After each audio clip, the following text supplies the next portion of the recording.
Everyone, कैसे हैं आप सब। तो यहाँ पे मैं लेके आई हूँ मैथ्स पेडागोजी का सेकंड लेक्चर आपके लिए।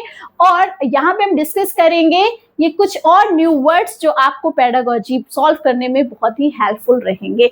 जब आपको ये वर्ड्स की मीनिंग अच्छी तरह क्लियर होंगे कि इन वर्ड्स का मीनिंग क्या है, देन आप इन क्वेश्चंस को विद इन 2 सेकेंड सॉल्व कर पाएंगे। ओके, तो let's get started. This is Juhi Pandey and I welcome you on my YouTube channel Chaitanya classes. यहाँ पे हम देखेंगे क्या, converse, inverse, contrapositive, biconditional, proportional thinking etcetera, बहुत सारी चीजें हम देखेंगे और फिर हम प्रीवियस ईयर क्वेश्चंस करेंगे, तो आपका टॉपिक और भी हो जाएगा क्रिस्टल क्लियर। तो कन्वर्स का मीनिंग क्या होता है, पहले हम सेट करते हैं एक कंडीशन और उस कंडीशन के हिसाब से हम करेंगे इन वर्ड्स को बिल्कुल क्लियर। तो कंडीशन क्या है हमारी, कंडीशन है कि अगर बारिश हो रही है, ठीक है, अगर क्या हो रही है, बारिश हो रही है, तो जो आपकी जमीन है वो जमीन भी कैसी होगी, गीली हो जाएगी। ठीक है, ये जमीन है और ये भी कैसी हो जाएगी, गीली हो जाएगी। कब, जब बारिश हो रही है। फिर मैं आपको इसका एक और एग्जांपल भी दूंगी तो आप और ज्यादा उसको कनेक्ट कर पाओगे। तो कन्वर्स क्या कहता है, कन्वर्स यहाँ पे जो कंडीशन बारिश की है वो कंडीशन है ए और जो जमीन की कंडीशन है वो है बी। तो ये जो आपका जा रहा है वो ए टू बी की तरफ जा रहा है कि अगर बारिश होगी तो जमीन कैसी होगी, गीली होगी। राइट, कन्वर्स क्या कहता है कि अगर जमीन गीली है तो बारिश हुई होगी। क्या कहता है, इसको जस्ट आपको क्या कर देना है, ये वाला टर्म पहले ले लेना है और ये वाला टर्म बाद में ले लेना है, उसका उल्टा कर देना है। क्लियर, विलोम का मतलब क्या होता है, उल्टा होता है। फिर देखेंगे कि इनवर्स वर्ड क्या कहता है। तो इनवर्स वर्ड क्या कहता है, जब आप क्या करोगे, कंडीशन को उल्टा नहीं करोगे, कंडीशन को उल्टा नहीं करोगे, सिर्फ क्या कर दोगे, एक नॉट लगा दोगे या माइनस साइन लगा दोगे। अब इसका क्या मतलब है, इस नॉट का क्या मतलब है, ये कह रहा है कि अगर बारिश नहीं हुई है तो जमीन भी गीली नहीं होगी। क्या कह रहा है, अगर बारिश नहीं हुई, बारिश हुई नहीं तो जमीन कैसे गीली होगी। राइट, ये यहाँ पे कह रहा है क्या, inverse condition. Okay, clear. Now देखेंगे कंट्रा पॉजिटिव क्या है, प्रतिस्थिति क्या है। तो आपको क्या करना है, इनको फिर से उल्टा कर देना है, जैसे हमने किसमें किया था, कन्वर्स में किया था। तो इसको फिर से कर देते हैं क्या, उल्टा। कैसे करेंगे, बी टू ए। राइट, अब ये आपको ये फर्स्ट वाले जैसा लग रहा होगा, बट इसमें आपको फिर से क्या लगा देना है, नॉट साइन लगा देना है। राइट, मतलब नेगेटिव साइन। तो यहाँ पे भी आपको क्या लगाना है, दोनों तरफ नॉट लगा देना है। अब कंडीशन क्या बनेगी कि अगर बारिश नहीं हुई होगी, अगर जमीन गीली नहीं हुई होगी तो बारिश भी नहीं हुई होगी। राइट, क्या कह रहा है, अगर जमीन गीली नहीं हो रही है, बी वाली कंडीशन हमारी जमीन वाली थी और ए वाली कंडीशन हमारी बारिश वाली थी। राइट, तो अगर जमीन गीली नहीं हुई है इसका मतलब बारिश भी नहीं हुई, जमीन गीली है इसका मतलब बारिश हुई है पक्का। ठीक है, तो ये कंडीशन जो हमने क्या कर दिया, अपोजिट कर दिया, उसका उल्टा कर दिया, विलोम कर दिया। दूसरी कंडीशन जो हमारी है वो क्या है, हमने उल्टा नहीं किया, हमने कहा बारिश नहीं हुई इसीलिए जमीन भी गीली नहीं हुई। राइट, तो हमने सिर्फ नॉट लगा दिया इसमें। देन हमने क्या देखा, कंट्रा पॉजिटिव में हमने क्या देखा, प्रतिस्थिति में, कि अगर जमीन गीली नहीं है इसका मतलब बारिश भी नहीं हुई है। राइट, समझ आया आपको। अब बची है आपकी कौन सी, बाई कंडीशनल। बाई कंडीशनल में क्या लगाना है, बस इसमें आपको एक वर्ड यूज करना है, ओनली। जहां पे भी आपको ओनली वर्ड दिखेगा कि तभी जमीन गीली होगी जब, ठीक है, केवल तभी जब बारिश हुई होगी। राइट, तो यहाँ पे आपका जो ओनली वर्ड जहां कहीं भी आपको दिखेगा वो आपका क्या हो जाएगा, वो आपका हो जाएगा बाई कंडीशनल। यहाँ पे जो बाई कंडीशनल है इसके मोस्ट ऑफ द क्वेश्चन किस में पूछे जाते हैं, साइंस में पूछे जाते हैं, बट आपको कुछ क्वेश्चंस मैथ्स में भी देखने को मिलेंगे। राइट, समझ आया आपको। अब इसको एक थोड़ा फनी एग्जांपल से समझ लेते हैं। जैसे मोदी जी ने अभी 2 साल पहले कुछ कहा था, ऐसा स्टेटमेंट दिया था, क्या दिया था कि अगर होली पे लाइट आ रही है, ठीक है, तो आपको किस पे, ईद पे भी लाइट मिलनी चाहिए। राइट, और इसी तरह से उन्होंने कहा था अगर रमजान पे लाइट आ रही है तो आपको दिवाली पे भी लाइट मिलनी चाहिए। तो आप समझ गए ना, इस तरह से आप 2 कंडीशन सेट करेंगे और फिर उनको क्या कर देंगे, उल्टा कर देंगे। उल्टा नहीं करेंगे तो नॉट लगा देंगे और एक बार उल्टा करके भी नॉट लगा देंगे। क्लियर है सारी चीजें। और बाई कंडीशनल में सिर्फ आपको क्या याद रखना है, ओनली वर्ड याद रखना है। ओके यस तो अब हम यहाँ पे क्या देखेंगे, एक वर्ड देखेंगे आपका कौन सा, प्रपोजिशनल थिंकिंग। ठीक है, प्रपोजिशनल थिंकिंग इसको बोल सकते हैं।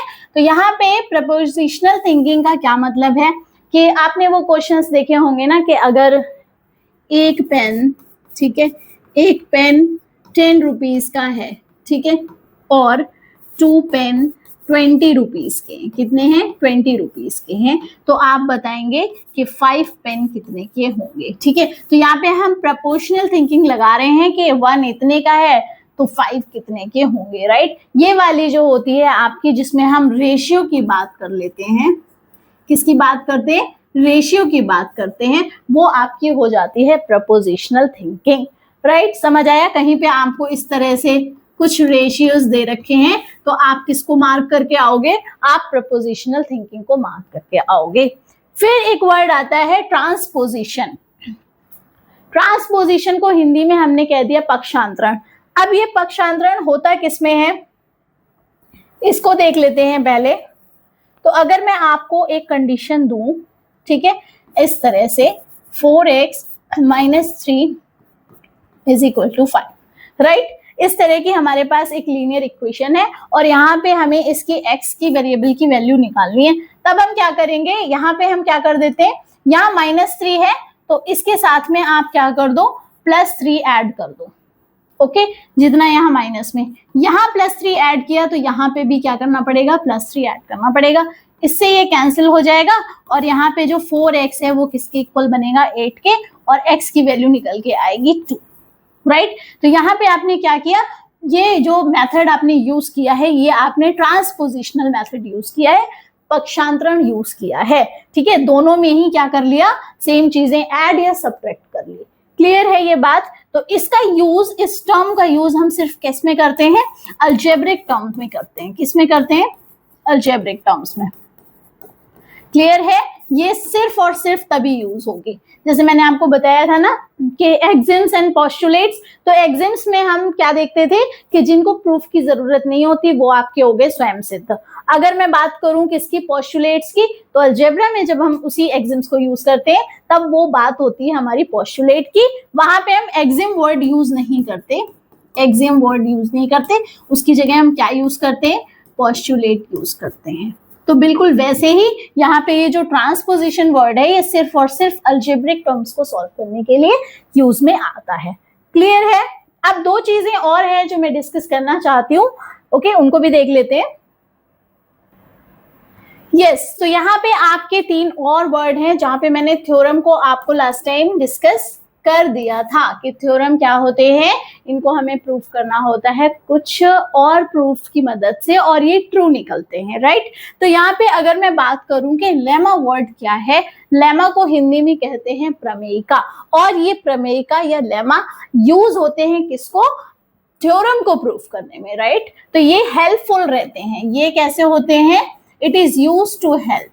ठीक है, ये हेल्पफुल रहते हैं किसको प्रूफ करने में, थ्योरम को प्रूफ करने में। आप याद रखिएगा, क्योंकि जब आपके सेंटेंस में क्वेश्चन आएंगे तो वहां आप कंफ्यूज हो जाओगे। ठीक है, और यहाँ पे अगर मैं बात करूं कोरोलरी की, तो ये क्या होते हैं, ये फाइनल होते हैं रिजल्ट। मतलब जब आप थ्योरम प्रूफ कर रहे होते हो उस टाइम पे कुछ रिजल्ट्स आपको मिलते हैं, उनको हम बोलते हैं क्या, परिणाम या फिर कोरोलरी। जैसे अगर मैं लेमा की बात करूं तो आपको बोलूंगी मैं कि yes it is a lemma, कि आपको दे दिया कि जो पाइथागोरियन आपका ट्रिपल रहता है या 90 डिग्री वाला रहता है, उसमें हाइपोटेन्यूज का स्क्वायर किसके, परपेंडिकुलर एंड बेस के स्क्वायर के सम के इक्वल होता है। ठीक है, कर्ण किसके, आधार के और लंब के योग के, स्क्वायर के योग के इक्वल होता है। तो इसको यूज करके हम और थ्योरम्स प्रूफ कर सकते हैं।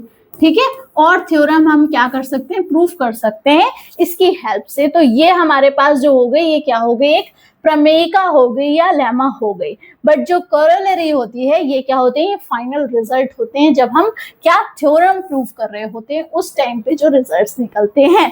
जैसे क्या, जैसे अगर मैं बोलूं कि एक ट्रायंगल के तीनों एंगल का सम कितना है, 180 डिग्री है। तो हमें ये क्या मिलेगा, बीच बीच में ये रिजल्ट्स मिलते रहते हैं, राइट। ओके, तो अब आपको ये चीजें समझ आ गई होंगी जो मैंने एक्सप्लेन की हैं, और अगर थोड़ी बहुत नहीं भी समझ आई या डाउट रह गया है तो वो क्वेश्चंस के साथ आपका सारा क्या हो जाएगा, क्लियर हो जाएगा। तो साथ ही साथ कर लेते हैं इनके क्वेश्चंस, जिससे आपको आगे कोई भी डाउट का डाउट ना रहे, राइट। तो हमारे पास जो क्वेश्चंस है वो कहाँ पे हैं, वो यहाँ पे हैं, ठीक है। अब मैं यहाँ पे फर्स्ट क्वेश्चन आपके सामने निकाल रही हूँ, विच इज यस। तो देखो, ये जो हमने लास्ट टाइम डिस्कस किया था उसी से रिलेटेड आपका एक क्वेश्चन आ गया यहाँ पे स्क्रीन पे, और यस। तो फर्स्ट क्वेश्चन कौन सा है आपके पास, which of the following statement is not true in mathematics. कौन सा स्टेटमेंट है जो क्या नहीं है, सही नहीं है, कौन सा नहीं है सही। An axiom is mathematical statement, मतलब स्वयं सिद्ध गणितीय कथन है जिसे बिना प्रमाण के स्वीकार किया जाता है। ये कथन बिल्कुल सही है, क्योंकि मैंने आपको बता दिया था कि एक्सियम्स को किसी प्रूफ की जरूरत नहीं होती, ये पहले से ही प्रूफ होते हैं। ओके, तो ये तो स्टेटमेंट हो गया करेक्ट। देन आपका सेकेंड आ गया, a conjecture is a statement that we think is true but we have not yet developed a proof that it is true। उस टाइम तक हमने उसके बारे में एकदम फैक्ट, सिर्फ हमने एक आइडिया लिया कि हाँ, मैंने आपको एक एग्जांपल भी दिया था कि एक बंदा है और उसको वो हमारी तरफ आ रहा है तो हम उसकी एज को देख के आइडिया लगा सकते हैं, बट उस टाइम तक हमें नहीं पता है एग्जैक्टली कि उसकी एज क्या है, ठीक है। तो ये आपका जब तक प्रूफ नहीं होता तब तक हमें नहीं पता लगेगा, डाउट रहेगा, तो वहां पे वो हो जाते हैं क्या, कंजेक्टर, राइट। अब बात करते हैं थ्योरम की। A theorem is a mathematical statement for which we have a proof. तो आपको पता है कि थ्योरम क्या है, एक ऐसा गणितीय स्टेटमेंट है, कथन है जिसके लिए हमारे पास एक उत्पत्ति है, राइट। हम थ्योरम को प्रूफ कर सकते हैं, it will be true. Okay, अब लास्ट वाला है, a corollary is a true mathematical statement that is proven mainly to help in the proof of any theorem. क्या ऐसा है कि उपप्रमेय एक सत्य गणितीय कथन है जो मुख्य रूप से किसी प्रमेय की उत्पत्ति में मदद करने के लिए प्रमाणित है। ये मदद नहीं करता, it is the final result. मैंने आपको बताया था कि जो मदद करता है वो क्या होता है, आपका लेमा या फिर प्रमेयिका, ठीक है। तो यहाँ पे जो फोर्थ सेंटेंस में जिसकी बात कर रहे हैं वो आपकी प्रमेयिका है, वो उपप्रमेय नहीं है। उपप्रमेय तो क्या होती है, आपका फाइनल रिजल्ट होती है, राइट। समझ आया आपको। तो ऑप्शन जो नॉट ट्रू वाला था वो कौन सा हुआ, ऑप्शन 4। क्लियर है, आई होप आपको कोई कंफ्यूजन इसमें नहीं रह गया होगा। तो नेक्स्ट क्वेश्चन देखते हैं, विच इज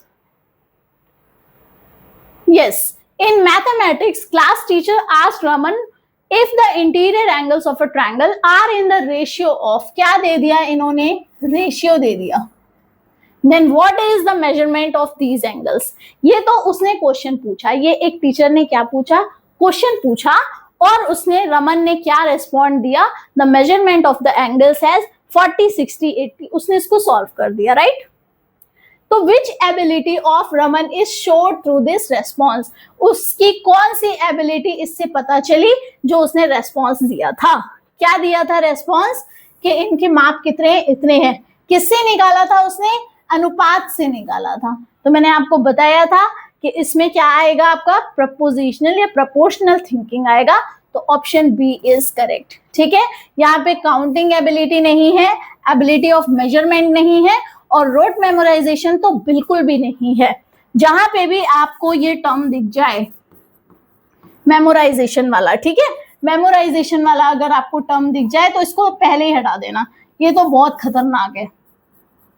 ये तो सीटेट में या आपके किसी भी टीचिंग वाले एग्जाम में ये वाला टर्म है आपके लिए बहुत खतरनाक।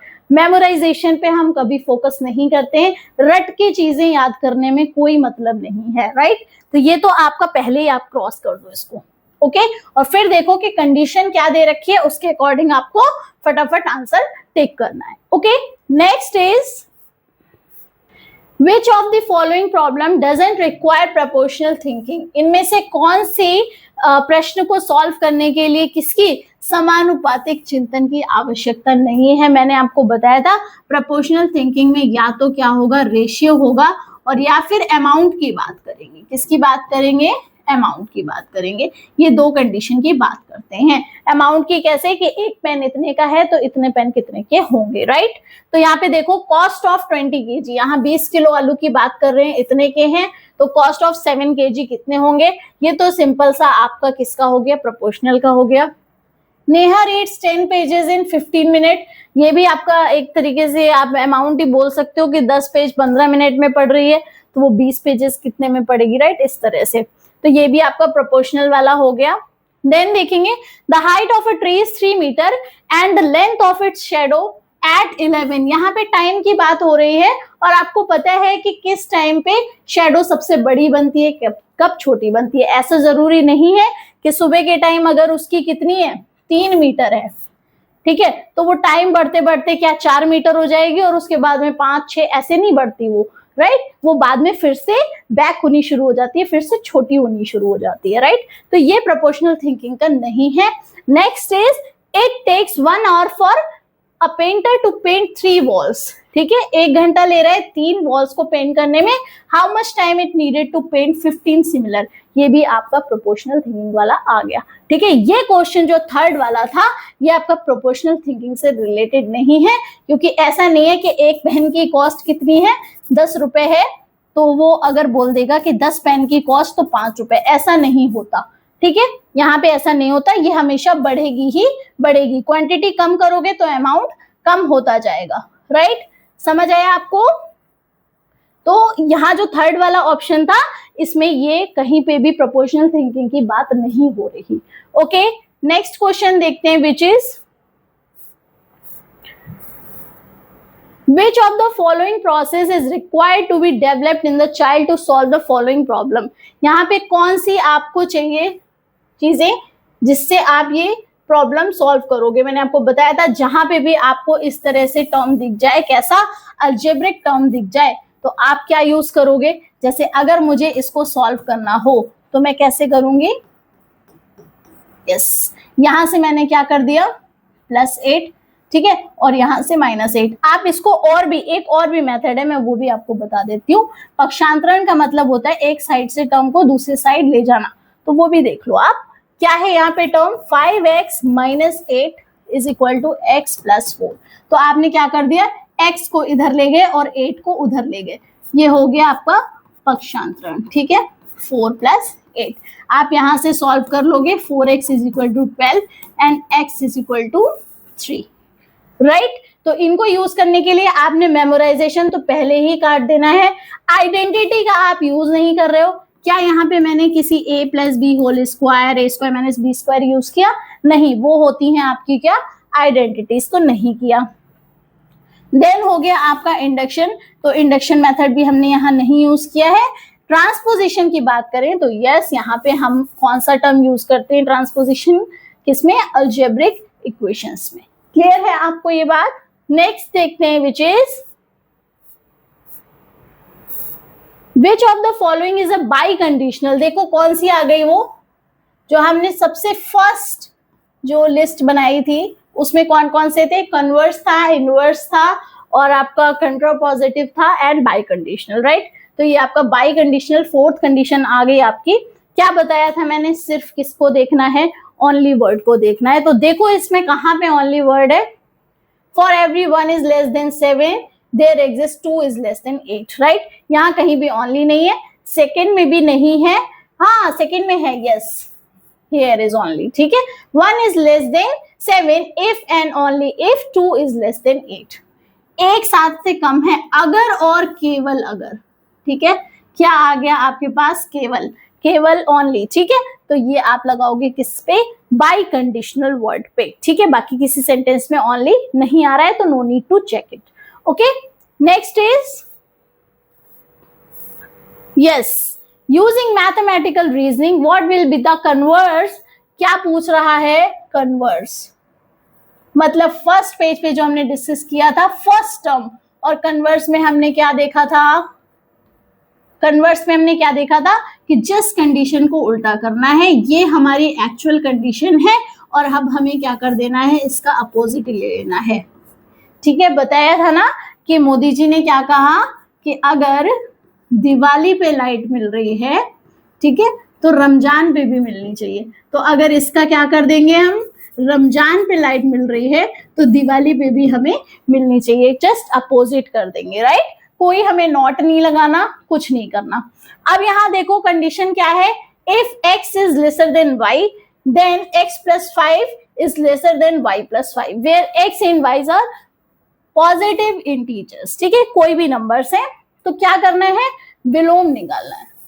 तो कंडीशन क्या, ये देखो ये वाली जो कंडीशन है, ये कंडीशन कौन सी है, ए कंडीशन है, और दूसरी वाली जो है x plus 5 is lesser than y plus 5, ये कंडीशन कौन सी है, बी कंडीशन है। करना क्या है, कन्वर्स करना है, उल्टा करना है। तो बी को पहले ले लो और ए को बाद में ले लो।